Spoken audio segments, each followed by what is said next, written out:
Ya, selamat malam. Waalaikumsalam. Selamat malam, Bu Endang. Oh ya, ada apa, Bu Endang?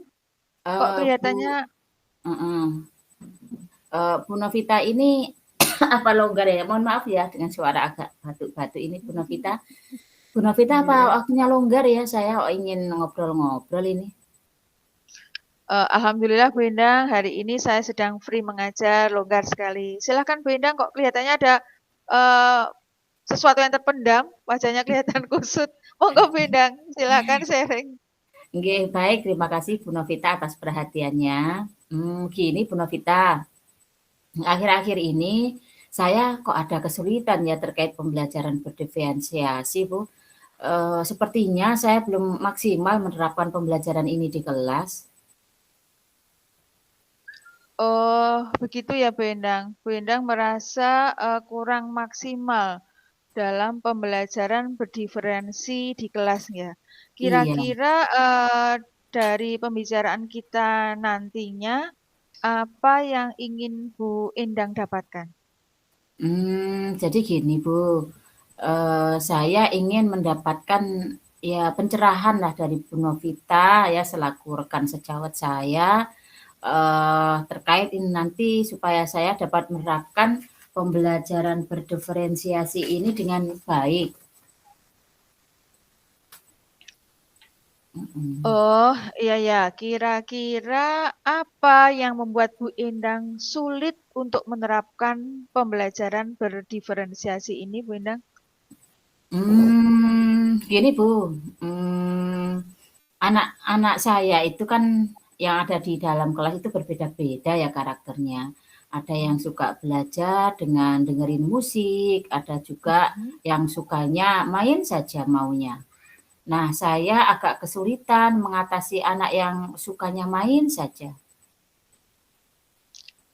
Oh, jadi ada anak yang beda-beda ya, Bu. Ada anak yang suka bermain dan ada anak yang Mhm. suka bermalas-malasan. Jadi sejauh ini apa yang Bu Indang lakukan untuk menyelesaikan masalah tersebut? Yang pertama saya akan, eee, memberikan suasana belajar yang menarik Bu bagi, anak-anak. Kemudian yang kedua, saya akan menyiapkan bahan materi belajar yang menarik juga buat anak dan, yang suka main tadi Bu, biar dia itu tertarik juga untuk belajar sehingga bisa fokus dengan pembelajaran saya di kelas. Mhm. Wah, luar biasa sekali Bu Endang ya. Selanjutnya, apa Bu Endang sudah menemukan permasalahan dari anak tersebut dan solusi untuk mengatasinya? Iya Bu Navita, terima kasih. Ya saya rasa saya bisa menemukan permasalahan dari anak tersebut ya. Jadi, karena saya sudah mengetahui anak tersebut itu, memiliki gaya belajar yang tadi unik itu ya. Jadi saya akan mencoba mendekati anak tersebut Bu, terus saya akan menanyakan kaitannya, keinginannya dalam belajar, motivasinya dalam belajar, minatnya, sehingga saya harapkan dia itu siap dalam belajarnya. Hmm, ya, sangat luar biasa sekali rencana dari Bu Endang. Ya, kira-kira em, Bu Endang membutuhkan dukungan dari siapa saja untuk bisa mencapai rencana tadi? Ya ya, terima kasih Bu Novita. Dukungan saya pertama, saya akan berkomunikasi ya dengan, guru-guru yang mengajar di kelas yang sama. Saya akan sharing-sharing terkait, anak tadi ya, yang ada di kelas saya itu bagaimana dengan guru yang lain. Nah, jika sama berarti itu nanti apa yang akan saya lakukan, saya bisa berkolaborasi dengan yang lainnya. Kemudian setelah dengan rekan guru, saya akan mendekati wali kelasnya, Bu. Wali kelasnya, kemudian saya akan ngobrol-ngobrol dengan mereka dan minta dukungan. Ya, kemudian ya tentunya ada apa ya, Bu, suasana sarana kelas juga yang memadai. Misalkan ya kelasnya nyaman ya, tidak begitu panas. Nah, itu banyak pihak yang bisa mendukung dari permasalahan yang saya hadapi itu, Bu. Iya, sangat luar biasa sekali Bu Endang. Jadi Bu Endang sudah mengatakan bahwa Bu Endang akan berkolaborasi dengan guru, guru Bapak Ibu guru yang lain, dengan wali kelas, dengan prasarana dan prasarana yang ada di sekolah. Oh, sangat luar biasa sekali ini Bu Endang berkolaborasi dengan banyak pihak. Kira-kira rencana Bu Endang ini akan dilakukan mulai kapan ya Bu Endang? Saya secepatnya lah Bu, minggu depan lah ya, karena ini kan pergantian jam itu ya. Minggu depan saya akan berusaha segera untuk mengeksekusi ya rencana saya untuk memulai berkolaborasi ya dengan guru-guru pengajar juga dan juga dengan wali kelasnya. Kira-kira dari rencana Bu Endang tadi, apakah Bu Endang mempunyai kendala? Saya rasa ya ada Bu kendala itu ya, kendala itu ada ya, diantaranya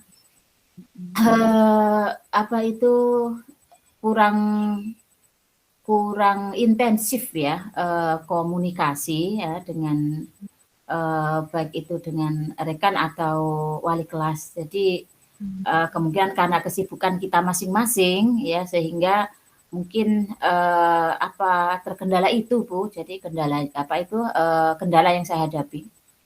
Ya. Jika tadi ya kendala Bu Endang itu kita ukur ya dari skala 1 sampai 10, kira-kira kalau di skala 10 kan itu berarti sempurna ya, hampir tidak ada kendala. Kira-kira kendala Bu Endang itu di skala berapa Bu Endang? Saya menilai di skala 6 Bu, ya karena itu masih di taraf yang agak minim ya, perlu memang kolaborasi yang betul-betul efektif, intensif ya. Jadi dalam membangun komunikasi ini agar lancar. Mengingat itu tadi wali kelas dan rekan-rekan guru sejawat ini, apalagi kita di SMK ya Bu, itu banyak sekali kesibukan tugas tambahan. Ya, jadi ya saya baru bisa memberi angka 6 Bu sementara. Iya. Jadi Bu Endang kira-kira memberikan masalah tadi atau kendala tadi di angka 6.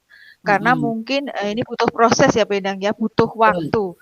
Nah, untuk penyesuaian diri untuk meningkatkan dari angka 6 menuju ke lebih baik lagi, kira-kira apa ya yang akan dilakukan Bu Endang? Iya. Jadi di sela-sela pergantian jam itu mungkin Bu ya, pergantian jam saya akan melihat kawan saya ketika dia sedang ngasuh begitu ya, mungkin tidak ada aktivitas, saya akan mendekati begitu, mohon waktunya untuk ngobrol. Itu kemudian yang kedua adalah mungkin saya bisa komunikasi lewat chat WA Bu ya. Jadi mungkin saya minta izin waktu longgarnya kapan sehingga saya bisa bertemu ya di sekolah. Saya rasa itu Bu yang bisa saya lakukan untuk meningkatkan skala saya tadi yang dari 6. Iya. Sangat luar biasa sekali ya Bu Endang. Bu Endang tadi sudah berusaha punya rencana untuk meningkatkan dari skala 6 ke lebih baik lagi ya tentunya dengan berkolaborasi ya dengan Bapak dan Ibu guru, dengan wali kelas dan dengan berbagai pihak yang berkewenangan di sekolah. Di sini kira-kira saya juga ingin sekali ketemu dengan Bu Endang ya. Kapan kita punya waktu longgar ya Bu Endang, kita ingin berkoordinasi atau ingin bertemu langsung dengan Bu Endang tentang masalah ini. Kira-kira kapan ya Bu Endang ya punya waktu luang? Terima kasih Bu Novita ya. Bu Novita sekali lagi besar perhatiannya nggih kepada saya terutama dengan masalah ini. Karena minggu depan saya masih berkomunikasi, paling tidak nanti setelah berkomunikasi itu saya akan segera menemui Bu Novita. Jadi kuncinya saya akan bertemu dulu dengan teman-teman tadi Bu Novita. Ya. Iya Bu Endang, tidak masalah, semoga, permasalahan ini, dapat, selesai, semoga ide-ide Bu Endang, aksi-aksi Bu Endang, rencana Bu Endang dapat berjalan dengan lancar, sehingga saya ingin sekali mendengar, perubahan-perubahan yang terjadi dari, permasalahan yang sedang dialami oleh Bu Endang. Semoga kita bisa, membimbing anak kita menjadi generasi yang sukses di kemudian hari. Iya, terima kasih Bu Novita. Nih, amin, amin. Itu yang kita harapkan ya. Semuanya anak-anak kita itu menjadi generasi penerus bangsa yang baik ya, yang punya karakter, yang mereka semangat ya, sehingga benar-benar mereka akan tumbuh potensinya dan akan meneruskan bangsa ini, Bu Novita ya. Ya. Jadi senang sekali Bu Novita atas waktu yang diberikan ya untuk menyelesaikan ini. Semoga kita ke depan lain waktu bisa bertemu lagi untuk tindak lanjut Bu dari permasalahan yang saya hadapi ini tadi. Terima kasih Bu Novita. Sama-sama Bu Endang.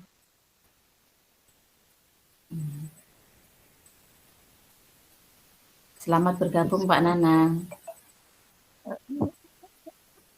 Siap Bu, saya pantau. Ya. Ini tadi berapa menit Bu, saya malah karena tadi sudah nggak konsentrasi. Saya nggak tahu Novitanya. Iya, tadi di awal gempa, kemudian yang kedua ini sulit masuk, jadi nggak konsen Bu. Kita hari ini berjalan dengan mulus ya Bu Endang ya, seperti jalan tol ya. Mungkin berbeda dengan kemarin ya, kemarin itu kan kita baru coaching-coachingan istilahnya ya, baru latihan, kan hari ini praktek, jadi serasa kita mengalami coaching secara langsung ya. Jadi maksudnya seperti mengalami peristiwa ini secara langsung, peristiwa masalah tadi secara langsung ya. Saya salut sama Bu Endang telah menginspirasi saya sehingga membuat percakapan ini berjalan lancar sesuai dengan alur Tirta. Di alur coaching ini saya berusaha menikmati menjadi pendengar yang aktif gitu Bu Endang. Ternyata pendengar yang aktif itu juga sulit sekali ternyata dilaksanakan. Karena jika kita ingin menjadi pendengar yang aktif, otomatis kadang ketika saya ingin memberikan pertanyaan, ternyata saya menunggu Bu Endang dulu selesai selesai mengungkapkan permasalahannya dan seperti itu. Ternyata menjadi pendengar yang aktif itu memang tidak semudah yang kita bayangkan. Jadi makanya saya baru memahami kenapa kita harus hadir sepenuhnya, itu seperti ini mungkin ya artinya. Jadi kita harus hadir sepenuhnya, kalau kita menjadi coach ya kita harus bisa mendengarkan secara sepenuhnya apa yang coach ungkapkan ya. Kita harus bisa mendengarkan sebagai pendengar aktif. Jadi ini mungkin berbeda di kehidupan nyata ya Bu Endang. Kadang kalau di kehidupan nyata itu ketika teman-teman kita sharing atau curhat itu mungkin hanya kilas lalu gitu ya. Mungkin kita mendengarkan sambil kita mengerjakan sesuatu, kita mendengarkan sambil kita membuat nota dan sebagainya ya. Banyak sekali kita sambi-sambi dengan kegiatan yang lain. Tapi kalau di sesi ini sangat memberikan pelajaran yang banyak, khususnya bagi saya pribadi ya. Jadi bagaimana kita supaya bisa menjadi pendengar yang aktif dan bisa memberikan reaksi dan mendorong teman kita untuk berbicara yang natural, apa adanya, di hatinya bisa diluapkan tentang peristiwa-peristiwa yang kemungkinan terjadi pada kehidupan sehari-hari, baik itu di pembelajaran ya, seperti kita tadi kan sharing di dalam kelas ya, pembelajaran kegiatan pembelajaran di kelas dengan netral ya, tanpa ada paksaan, karena sebenarnya coaching ini kan posisi kita sebagai mitra, Bu Endang ya. Itu refleksi